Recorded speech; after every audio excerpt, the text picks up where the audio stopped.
Okay, part 3. Almost done with this email. Okay. Chichimek means coyote people in Nahuatl. The Teutonics and Tamauli called them Chiliki or Chiloki, which is the Teutonic adjective for barbaric. Yes, that is the same as the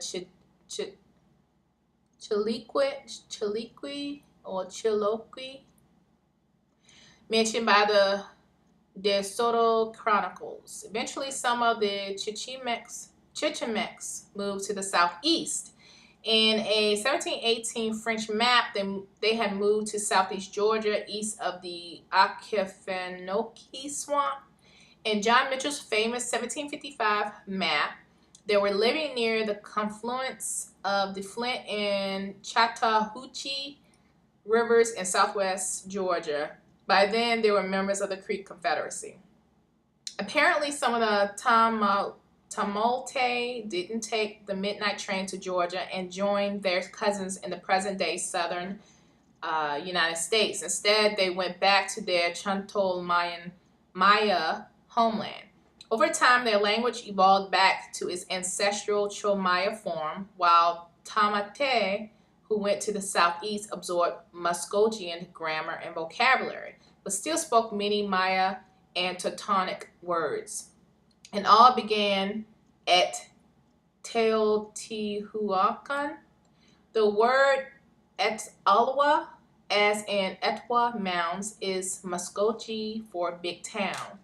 The E or I is a Chontal Maya prefix for describing something very important. Talwa in Muskogee is derived from the Itsati word Teula, which means big town.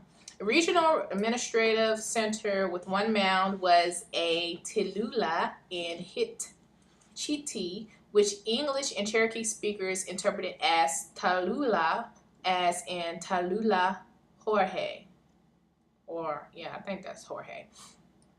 Tula was the real name of Teotihuacan and another later capital of the Toltecs in Tononoc.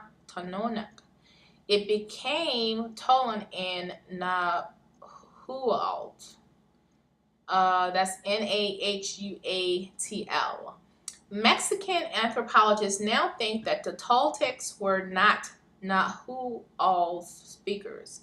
The word means priestly scholars. The Muskogee Creek word Meko comes from the Itsati Creek and Maya word Mako, which means leader of an administrative district or tribal town.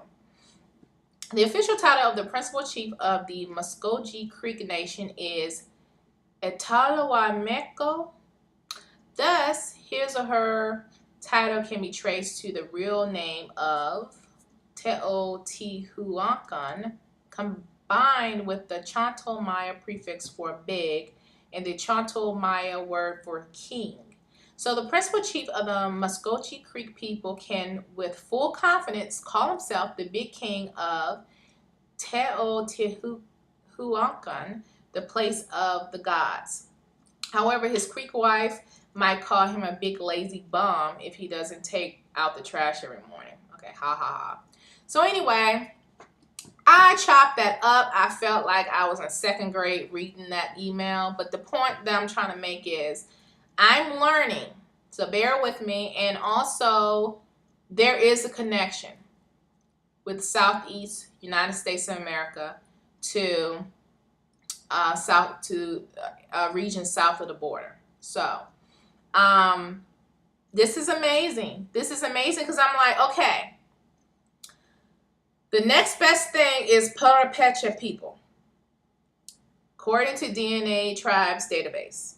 How in the world am I connected with these people? Again, I was like, okay, well, maybe it's because it's coming from maybe my mother's side of the family, her maternal side, because I know nothing about them, and maybe that connection is coming in that way. And I was like, well, I don't know. And then once I start asking people on Facebook and other, social platforms, and I'm starting to learn more, like, okay, pre-Columbian migrations, people moved around. People didn't stay in one little small area. And it's sad to say, but a lot of people in the U.S., they figure, well, that can't be true.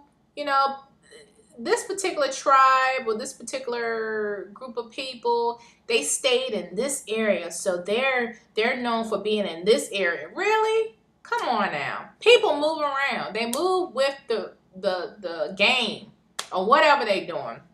If the climate changes, they move. Okay? People didn't stay in the same area or the same region all the time. They move when things change, and we all know change is inevitable, and you have to adjust. You have to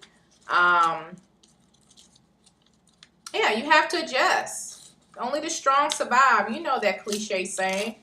So if you're gonna stay put, you're gonna die.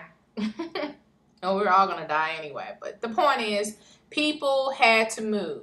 And for whatever reason, I'm connected to the Purepecha people, and I believe Aztec.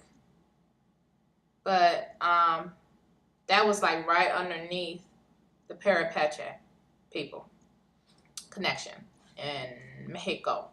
So, thanks for bearing with me, all of the Spanish-speaking people out there. I know it was like hearing nails scrape the chalkboard. It was very annoying to hear me pronounce a lot of the terms.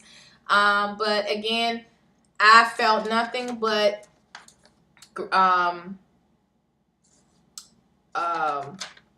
just nothing but great energy from people who are connected or are Purepecha people.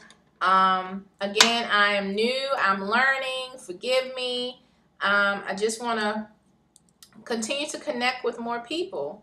And I love YouTube, so I can, express my opinions and connect with people. I love other social networks. And again, it's definitely a think tank. And life is a classroom. And, I know that there's so much more out there to learn. And, if you know more about it, if you were brought up in the community, the Purepecha community, or whatever, please share. I really want to understand more about the culture, the language, which apparently most people speak the original language, which is awesome. Rather, Spanish. And I just, I'm really like psyched. I'm really psyched about learning more about it and being welcomed. I tell you, and I'll say this again, I am astonished by the amount of positive remarks I'm getting on this particular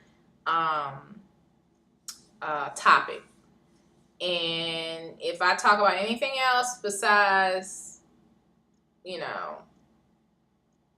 this topic, and if I talk about my indigenous connection in the U.S., all of a sudden I get a lot of hate. And it's from both sides. It's from Afrocentric groups. And then there's also the hateration coming from indigenous people from the Americas. Not all, but I get some hate mail. But this is my opinion. This is my platform. If you don't like it, you can change the channel. That's why it's called YouTube. But I'm just very, very happy that I'm meeting a lot of people who are very welcoming, and I appreciate that. Yeah, so that's all I really have to say as far as what I've learned thus far about the connection with Spanish-speaking countries.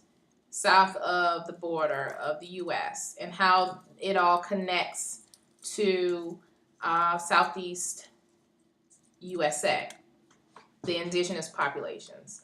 Yeah, so it's definitely is going to be a long road ahead, but at least I'm getting somewhere. At least I know that there's a connection in the records with all of that. But again, it's like when I'm doing my genealogy, because I do have a very mixed family history, so I have to take one thing at a time. But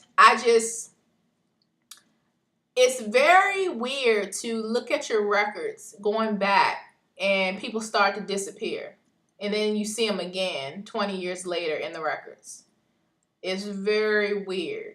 And again, slaves, be it Black, Native American, because they were Native American slaves. I think they had some white slaves as well, like the Irish people, if I'm not mistaken. But anyway, you didn't have a name. You were cattle, pretty much. You were livestock, if you want to say. So to find names is very, very great. So anyway, much love to you all out there. God bless. Thank you again for your kind words. And yeah, so I'm going to go ahead and post this now. And constructive criticism, I'm open to it. So, fire away. But then till next time. Toodles.